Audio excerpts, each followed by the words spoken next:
Sur les plateaux télé et dans les rédactions marocaines, les femmes journalistes sont de plus en plus nombreuses. Considérées comme de véritables journalistes et pas seulement comme des femmes, elles ont les mêmes chances de réussite et les mêmes conditions de travail que les hommes. Certaines peuvent même avoir des salaires plus élevés, comme nous l'explique la présentatrice vedette de la chaîne Mediansat, première chaîne privée du pays. J'étais mieux payée que les hommes.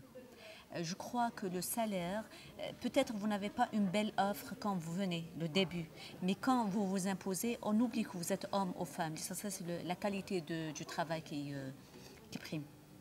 À la chaîne publique 2M, où la directrice de l'information est une femme, la question de l'égalité avec les hommes ne se pose plus. Ce n'est pas un débat, ce n'est plus une question. La femme, on ne se pose pas la question du quota de la femme journaliste, de la discrimination positive. C'est la compétence véritablement qui prime, mais ce n'est pas une formule, c'est une réalité.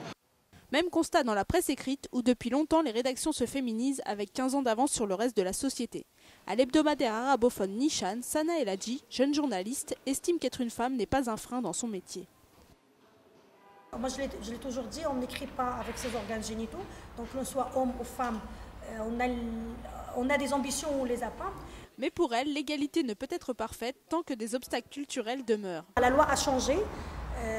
C'est la mentalité et c'est sur le plan culturel, l'éducation, la place qu'on accorde à une femme. C'est-à-dire qu'une femme, elle a beau réussir sa carrière, elle n'aura pas accompli l'essentiel tant qu'elle n'est pas mariée, tant qu'elle n'a pas d'enfant. Et sur le terrain, la différence entre hommes et femmes subsiste parfois.